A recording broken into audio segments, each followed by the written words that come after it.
Hello, नमस्ते. तर मी तुळशीदास बाबूराव मोरे, सरकारी उच्च प्राथमिक मराठी शाळा कानापूर येथून तुमच्यासाठी काल आपण संख्यांची ओळख ह्या पाठाची ओळख करून घेतलेली होती. त्यातील विषय आपण शिकलेलो होतो. तर त्या पाठाचा भाग दुसरा आज आपण पाहणार आहोत. तर या कोविडच्या पॅन्डेमिकमध्ये आपण सर्वजण सुखी असाल, सुखरूप असाल अशी अपेक्षा करतो. सरकारने घालून दिलेल्या नियमांचे सर्व पालन करून आपण सर्वजण सुरक्षित राहूया आणि सरकारी या योजनेचा लाभ घेऊया. तर चला बघूया संख्यांची ओळख या पाठाचा उर्वरित भाग. मी तुम्हाला काही चित्र दाखवतो.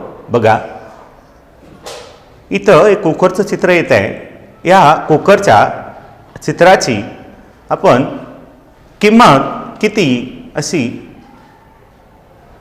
विचारली तर आम्हाला या कुकरची करेक्ट किंमत सांगता येणार नाही.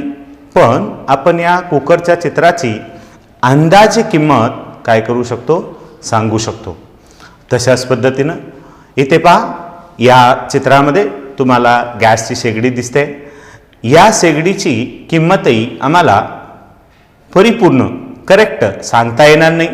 पण या शेगडीची अंदाजे किंमत मात्र आपण व्यक्त करू शकतो. त्याच पद्धतीनं इथे पहा, आपल्याला एक पाण्याचं फिल्टर दिसतं. या फिल्टरची आपल्याला करेक्ट किंमत सांगता येणार नाही, पण आपण या फिल्टरची अंदाजे किंमत मात्र व्यक्त करू शकतो. त्याच पद्धतीने ह्या चित्रामध्ये पहा, या पुढील चित्रामध्ये आपल्याला आपल्या स्वयंपाकघरातील काही साधनं दिसत आहेत. या साधनांच्याकडे आपण लक्ष दिलो तर तुमच्या लक्षात येईल ही आम्ही नित्य दैनंदिन जीवनामध्ये वापरायची साधने आहेत. तर आमच्या या छोटीला असा प्रश्न पडला आहे की या साधनांची किंमत किती, म्हणून ती या साधनांची करेक्ट किंमत सांगू शकत नसली तरी ती या साधनांची अंदाजे किंमत व्यक्त करू शकते. त्यामुळं या दिसणाऱ्या विविध साधनांची अंदाजे किंमत ती आपल्या डोक्यामध्ये, आपल्या मनामध्ये विचार करून ठरवत आहे की या दिलेल्या स्लाईडमधील चित्र क्रमांक 1, चित्र क्रमांक 2 आणि चित्र क्रमांक 3 यामध्ये दिसणाऱ्या वस्तूंची अंदाजे किंमत किती असेल. आपल्याला अंदाजे किंमत केव्हा केव्हा उपयोगी पडते, केव्हा आपण अंदाजे किंमतीचा विचार करतो.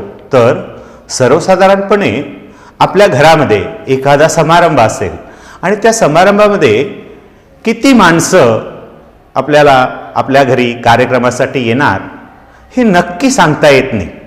ते ठरवण्यासाठी आपण काय करावं लागतो, आपल्याकडे येणाऱ्या सर्व व्यक्ती अंदाजे किती असतील याचा अंदाज आपल्याला करावा लागतो. त्याचबरोबर परवा फेब्रुवारी महिन्यामध्ये आपल्या देशाचा अर्थसंकल्प मांडण्यात आला. अर्थसंकल्पामध्ये शिक्षणासाठी ठराविक एक रक्कम काय करण्यात आली, राखीव ठेवण्यात आली. तर ती रक्कम जी राखीव ठेवलेली आहे ती तेवढी सगळी खर्च होते का, किंवा त्यातील काय भाग शिल्लक उरतो का, हे आपल्याला समजणार नाही. त्यासाठी आपण काय करतो, तर अशा प्रकारे अंदाजे एक रक्कम त्या अर्थसंकल्पामध्ये शिक्षणासाठी राखून ठेवलेली असते. अशा वेळी आपल्याला काय करावा लागतो, अंदाज व्यक्त करावा लागतो. त्याचप्रमाणे तुम्ही पाहता, रेल्वेने प्रवास करणारे बरेच लोक आपण रेल्वे स्टेशनवरती पाहतो. एखादी रेल्वे जेव्हा येते तेव्हा त्या रेल्वेमधून किती प्रवाशांनी प्रवास केला हे नक्की आपल्याला सांगता येईल का, तर ते सांगणं शक्य नाही. त्यासाठी आपण काय करतो, रेल्वेमध्ये प्रवास करणाऱ्या एकूण व्यक्तींचा काय करतो, अंदाज व्यक्त करतो. अशा वेळेला, अशा काही प्रसंगामध्ये दैनंदिन जीवनामध्ये आपल्याला अंदाज करावा लागतो किंवा अंदाजे संख्या, अंदाजे किंमत ठरवावी लागते. त्यामुळं गणितामध्ये आपल्याला या अंदाजे किंमतीचा अभ्यास करणं आवश्यक आहे. म्हणून आपण गणितामध्ये अंदाजे किंमत हा भाग शिकतो. आता आपण या स्लाइडमध्ये पाहूया, दशकाजवळ असणारे अंदाजे किंमत किती. बघा, तुमच्यासाठी मी इथे एक टेबल दिलेला आहे. ह्या टेबलमध्ये 259 पासून 270 पर्यंत असणाऱ्या संख्या तुम्हाला दिसत आहेत आणि त्या संख्यामध्ये 261 वरती एक चिन्ह आणि 267 वरती एक चिन्ह अशा प्रकारे दोन चिन्ह मी तुमच्यासाठी दिलेली आहेत. तर आता आपण या टेबलमध्ये पाहून सांगू शकता की 260 ला जवळ असणारे चिन्ह कोणते. तर 260 ला जवळ असणारं चिन्ह आहे 261 वरती असणारं. त्याचप्रमाणे 270 ला जवळ असणारं चिन्ह कोणते. तर 270 ला जवळ असणारं चिन्ह आहे 267 वरती असलेलं चिन्ह. त्यामुळं आपण असं म्हणू शकतो की 261 ची जवळची दशक स्थानापर्यंतची अंदाजे किंमत जर आम्हाला शोधून काढायची असेल तर 261 ची जवळची दशक स्थानापर्यंतची अंदाजे किंमत 260. कारण 261 ला 260 ही जवळची म्हणजेच निगडीत असणारी संख्या, तर 267 ला जवळची म्हणजेच निगडीत असणारी संख्या 270 आहे. म्हणून 260 व 267 या दोन्ही संख्यांना जवळची दशक स्थानापर्यंतची अंदाजे किंमत 261 साठी 260 व 267 साठी 270 ही आहे. त्याचप्रमाणे पुढील स्लाइडमध्ये आपण पाहू शकतो. बघा, इथं मी एक टेबल घातलेला आहे. त्या टेबलच्या खाली तुम्हाला 1 ते 22 पर्यंतच्या सर्व संख्या दिसत आहेत. या संख्यांचं तुम्ही निरीक्षण केला तर त्या टेबलमध्ये मी 12 या संख्येसाठी एक चिन्ह आणि 17 या संख्येसाठी दुसरं चिन्ह अशा प्रकारे दोन चिन्हांची मांडणी केलेली आहे. तर आपण दशक स्थानाशी निगडीत अंदाजे किंमत शोधायची झाली तर आपण पाहू शकतो की 17 ही संख्या 20 ला निगडीत म्हणजे जवळची. 12 या संख्येचा विचार करू तर 12 ही संख्या 10 ला निगडीत व जवळची. त्यामुळे 10 व 20 मध्ये 12 ही संख्या असली तरी 10 ला अधिक जवळची आहे. म्हणून 12 या संख्येची अंदाजे किंमत 10 व 17 या संख्येचा विचार केला तर 17 ही संख्या 20 ला अधिक जवळची अथवा निगडीत आहे. म्हणून 17 ची अंदाजे किंमत आपण 20 आहे असं म्हणू शकतो. म्हणून 12 व 17 या दोन संख्येची दशकाशी अंदाजे किंमत 17 व 20 होते. आता आपण 76 या संख्येची जवळची दशक स्थानापर्यंतची अंदाजे किंमत कशी मांडतात याचा विचार करूया. तर आपण या संख्येकडे बघितला तर आपल्या लक्षात येईल की 76 या संख्येमध्ये एकक स्थानी 6 तर दशक स्थानी 7 आहेत. त्यामुळं 76 या संख्येशी दशकाशी निगडीत असणारी अंदाजे किंमत शोधत असताना आपण काय करतो तर 6 सुटे स्थानी असलेला 6 हा दशकाला जवळचा आहे. म्हणून आपण अंदाजे किंमत करत असताना जर येणारी संख्या 0, 1, 2, 3 आणि 4 असेल तर ती शून्याला जवळची आहे. म्हणून त्याची अंदाजे किंमत दशक स्थानातील अंक आहे तसाच ठेवून पुढच्या सगळ्या स्थानांना 0 मांडून लिहितो आणि 5, 6, 7, 8, 9 या संख्या 10 ला जवळच्या किंवा निगडीत आहेत. म्हणून या संख्यांची अंदाजे किंमत 10 गृहीत धरून दशक स्थानामध्ये असलेल्या 7 मध्ये 1 मिळवून त्याची अंदाजे किंमत करत असताना पुढील स्थानातील संख्या 0 मांडतो.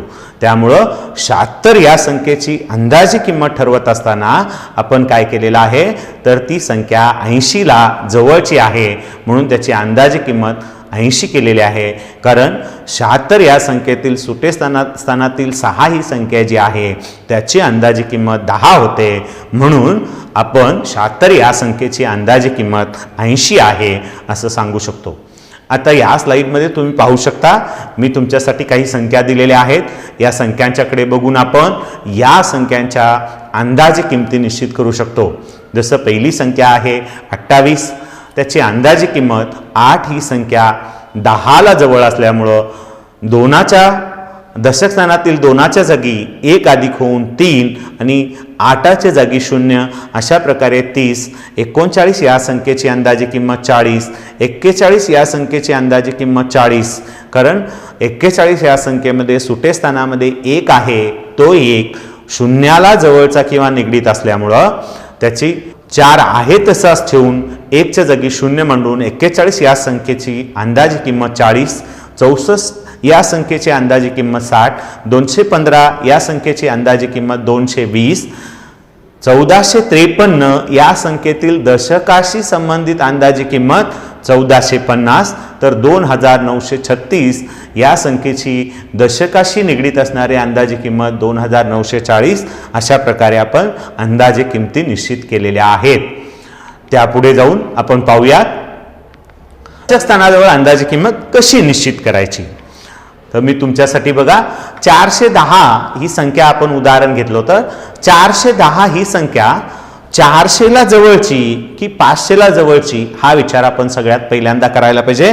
त्याचबरोबर 889 ही संख्या जर आपण विचारात घेतली तर 889 ही संख्या शतक स्थानाजवळ अंदाजे किंमत निश्चित करत असताना 800ला जवळची की निगडीत आहे की 900ला जवळची व निगडीत आहे या गोष्टीचा आपण सगळ्यात पहिल्यांदा अंदाज बांधला पाहिजे. त्यामुळे 889 ही संख्या 900ला जवळ म्हणून त्याची अंदाजी किंमत 900 निश्चित केलेली आहे. त्याचप्रमाणे तुमच्या लक्षात येईल जेव्हा संख्या 1 ते 49 असतात तेव्हा त्या शून्याला जवळ म्हणून अंदाजे किंमत 0 निश्चित केलेली असते. त्याचप्रमाणे जेव्हा आपण विचार करतो की संख्या 51 ते 99 ह्या असतील तर त्या संख्या 100ला जवळ म्हणून अंदाजे किंमत 100 निश्चित केलेली आहे. अशा प्रकारे संख्या निश्चित करत असताना आपल्या लक्षात एक गोष्ट आली पाहिजे. 50 ही संख्या 0 व 100 दोन्हीला समान अंतरावरती आहे तरी पण 50ची अंदाजी किंमत निश्चित करत असताना ती 100ला निश्चित करून लिहिण्याची पद्धत आहे.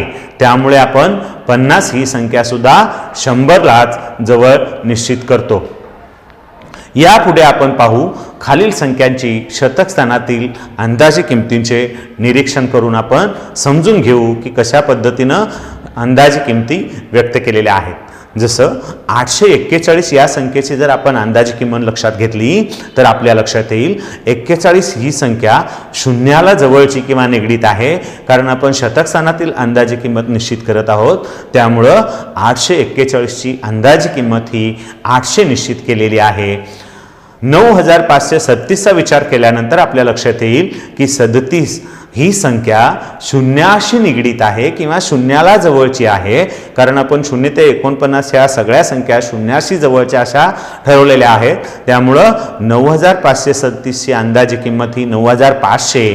त्याचप्रमाणे 49730 याचा विचार केला तर 49730 या संख्येची अंदाजी किंमत 49700. त्याचप्रमाणे 2546 या संख्येचा विचार केला तर आपण या संख्येची अंदाजी किंमत 2500 अशा पद्धतीनं निश्चित केलेली आहे. आता या संख्यांचा विचार करून आपण पाहूयात 286 या संख्येची अंदाजी किंमत निश्चित करत असताना आपण काय केलेलं आहोत. 86 ही संख्या 100ला जवळची किंवा निगडीत आहे म्हणून 286 या संख्येतील शतक स्थानातील 2 संख्येमध्ये 1 मिळून 3 लिहिलेला आहे आणि उरलेल्या दोन्ही स्थानामध्ये 0 लिहिलेले आहेत. अशा प्रकारे 286 या संख्येची अंदाजे किंमत 300 झाली. 5750 या संख्येची किंमत 5800 झाली.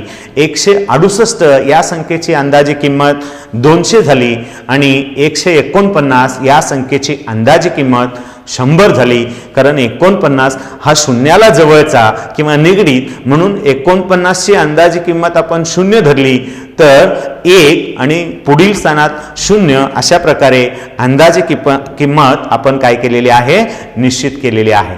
यापुढे आपण पाहणार आहोत सहस्त्र स्थानातील अंदाजे किंमत कशी निश्चित करायची. आता बघा यापूर्वी आपल्याला माहित असल्याप्रमाणे 1 ते 4, 1 ते 49 आणि सहस्त्र स्थानातील संख्यांची किंमत निश्चित करत असताना 1 ते 499 या सर्व संख्या शून्याला जवळच्या किंवा शून्याला निगडीत आहेत असं जर आपण गृहीत धरलेलं आहे. त्यामुळं 1 ते 499 या सगळ्या संख्यांची अंदाजी किंमत 0 निश्चित केलेली आहे. त्याचप्रमाणे 501 ते 999 ह्या सर्व संख्या हजारला जवळ आहेत, म्हणून त्यांची अंदाजे किंमत निश्चित करत असताना ती 1000 अशी निश्चित केलेली आहे. आता उदाहरण घेऊन आपण पाहू शकतो 2573 या संख्येचा जर आपण विचार केला तर या संख्येमध्ये सहस्र स्थानामध्ये जे 2 आहेत त्याच्यानंतर येणारा अंक 5, शतक स्थानी असणारा अंक 5, त्यामुळं त्या शतक स्थानाची अंदाजे किंमत निश्चित करत असताना 573 ही संख्या शून्याला जवळ नसून हजाराला जवळची किंवा निगडीत आहे, म्हणून 2 या अंकामध्ये 1 मिळवून त्या संख्येला आपण 3 लिहिले आणि उर्वरित सगळ्या स्थानामध्ये आपण 0 लिहिला तर अंदाजी किंमत होते 3000. यानंतर 53,552 ची अंदाजी किंमत होते 53,000. 6,404 ची अंदाजी किंमत 6,000. अशा पद्धतीनं सहस्त्र स्थानातील संख्यांची अंदाजी किंमत आपण निश्चित केलेली आहे. यापुढे आपण पाहणार आहोत दिलेल्या संख्या, त्यांचे अंदाजे जवळ असणारे स्थान आणि त्यांची अंदाजे किंमत.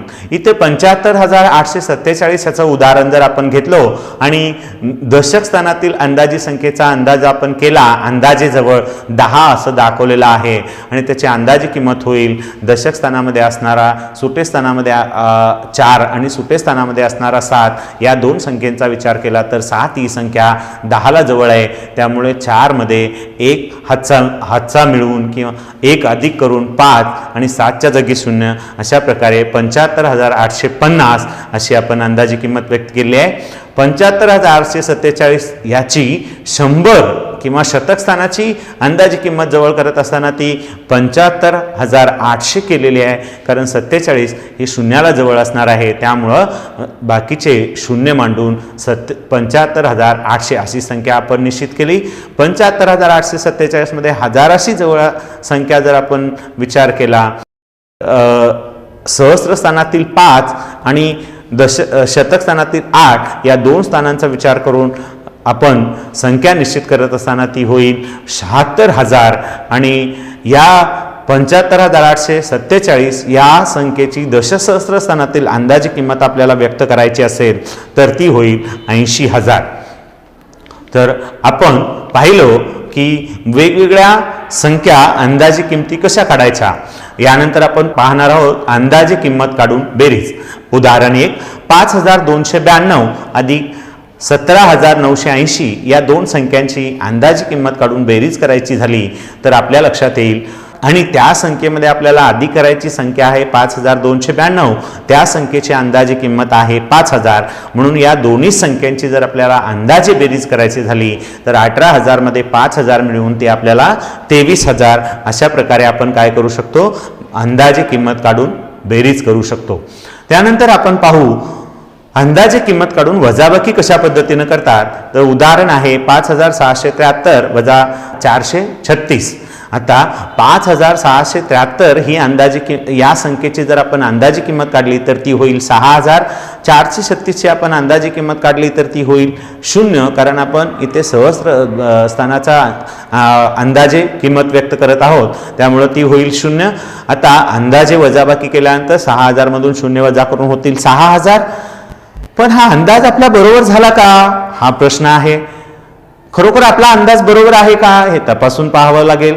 त्यामुळं जवळचा अंदाज करण्यासाठी प्रत्येक संख्या 100च्या जवळ निश्चित करणे गरजेचं आहे, कारण 436 ही शतक स्थानाची संख्या आहे. त्यामुळं या संख्येचा परत एकदा आपल्याला विचार करून अंदाजी किंमत काढावी लागेल. शतक स्थानातील संख्येचा अंदाजी किंमत काढल्यानंतर आपल्या लक्षात येईल 5,673 ची अंदाजी किंमत होते 5,700, त्याचप्रमाणे 436 ची अंदाजी किंमत होते 400, आणि आता जर आपण या संख्येची वजाबाकी केली तर आपल्या लक्षात येईल की या संख्यांची वजाबाकी आहे 5,300. त्यामुळं आत्ता हा आपला अंदाज आहे तो योग्य आणि अर्थपूर्ण झाला. या अगोदर आपण जो अंदाज केला होता तो आपला अंदाज चुकीचा होता हे आपल्या लक्षात आलं असेल. त्यामुळं अंदाजे वजाबाकी करत असताना शतक स्थानाची करेक्ट अंदाजी किंमत काढून आपण वजाबाकी केली पाहिजे.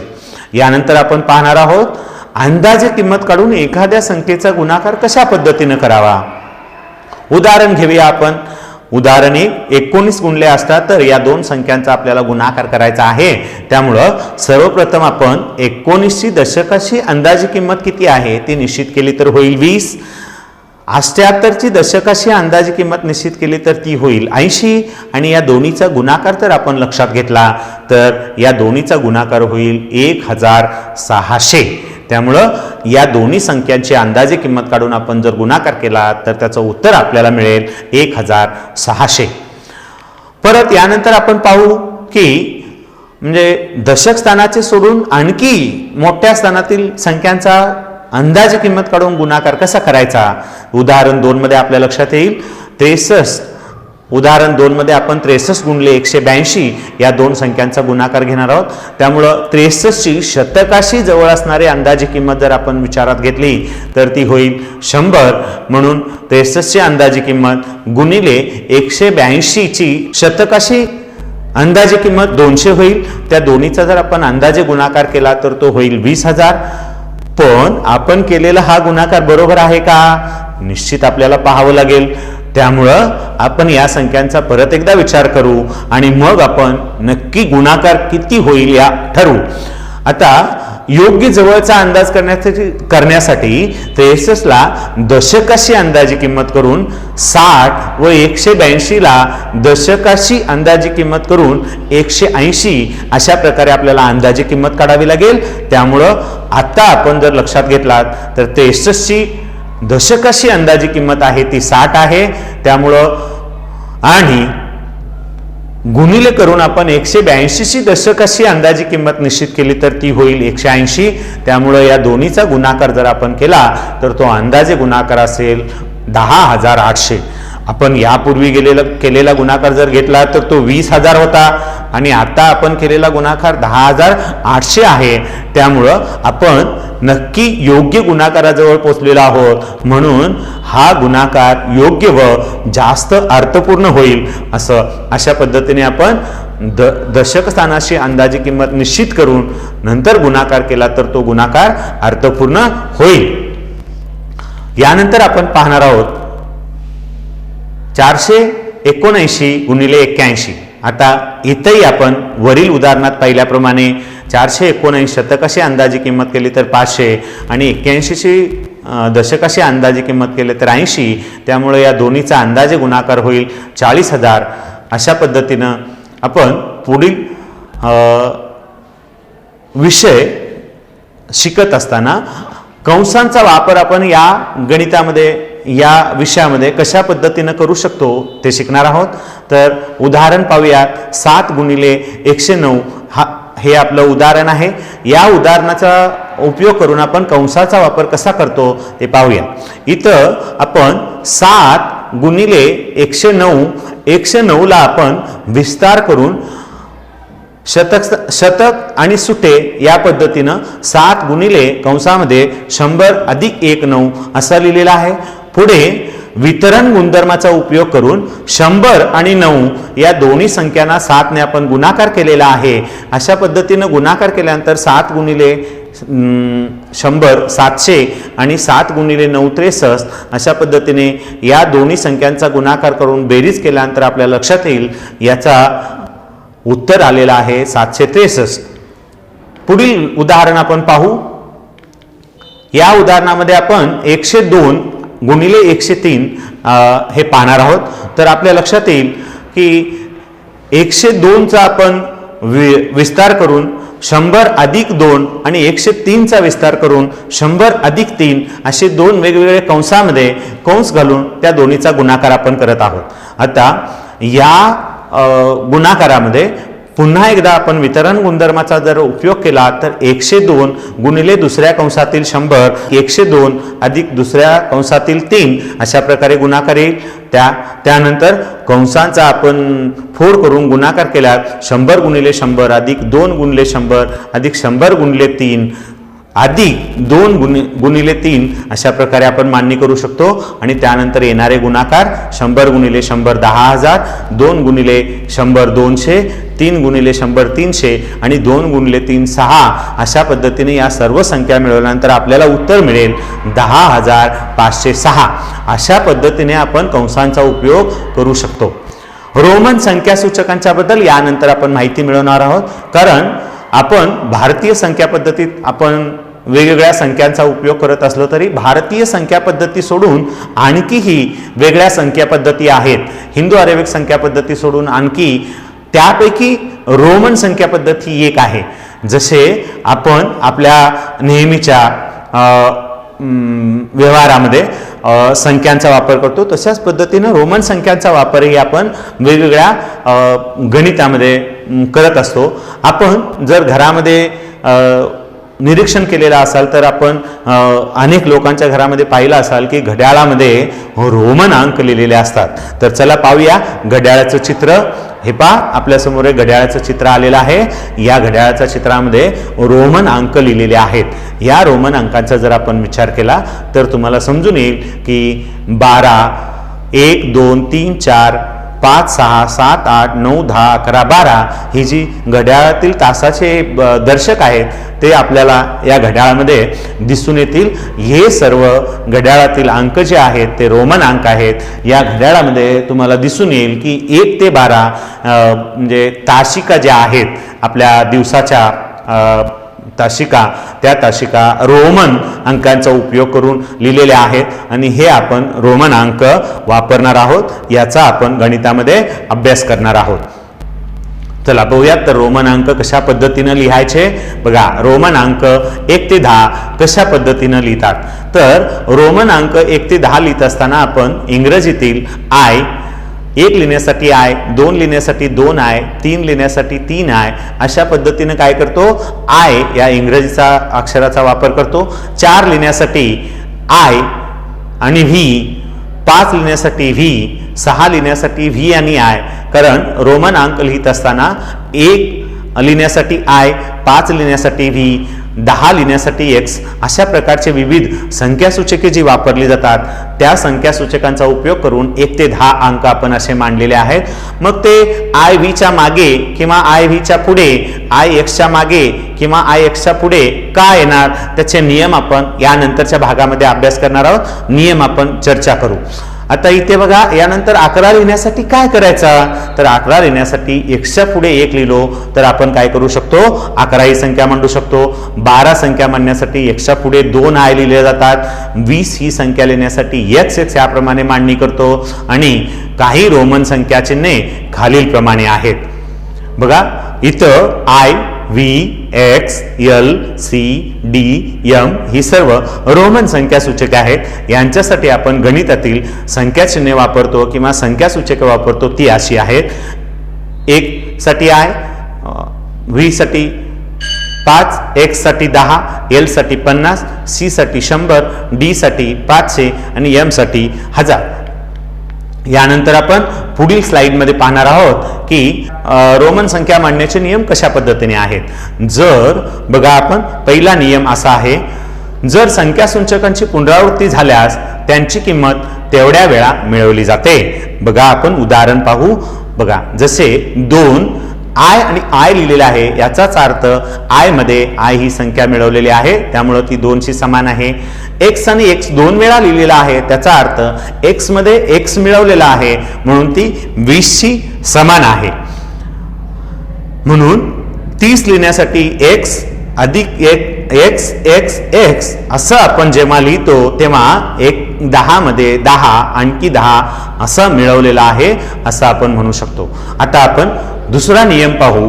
बघा, संख्यासूचकांची पुनरावृत्ती एका संख्येत 3 पेक्षा जास्त वेळा होत नाही. आपण आपल्या संख्या लिहित असताना, हिंदू अरेबिक संख्या लिहित असताना 3 संख्या आपण एकत्र लिहू शकतो. पण रोमन संख्यासूचक लिहित असताना 3 वेळेपेक्षा जास्त वेळा कुठल्याही संख्यासूचकाची पुनरावृत्ती केली जात नाही. कारण रोमन संख्यासूचक लिहित असताना पुनरावृत्ती करता येत नाही. हा रोमन संख्यासूचकांचा नियम आहे. पुढचा नियम पाहू. बघा, मोठ्या संख्यासूचकापुढे लहान संख्यासूचक लिहिलेले असेल तर मोठ्या संख्यासूचकाच्या किमतीतून लहान संख्यासूचक हा मिळवलेला असतो. म्हणजेच आम्ही 11 लिहिलो तेव्हा एक्सच्या पुढे 1 लिहिला किंवा 60 लिहित असताना एलच्या पुढे एक्स लिहिला तर मोठ्या संख्यासूचकाच्या पुढे लिहिलेला x हा अगोदरच्या संख्यासूचकामध्ये मिळवलेला असतो, हा नियम आहे. जसे बघा उदाहरण इथे 6 लिहिलेला आहे. 6 कसा तयार झालाय? 5 अधिक 1 रोमन मधला v आणि 1 मिळून 6 तयार झालेला आहे. त्याच पद्धतीने 12 तयार झालेला आहे x मध्ये 2 मिळून. इथे बघा 65 ही संख्या कशा पद्धतीने लिहिली आहे? l ही मोठी, त्याच्यानंतर x, त्याच्यानंतर v, म्हणजे मोठ्या संख्यासूचकापुढे येणारा लहान संख्यासूचक हा अगोदरच्या संख्यासूचकामध्ये मिळवलेला असतो. अशा पद्धतीनं आपण रोमन संख्यासूचकांचे नियम पाहिलेले आहेत.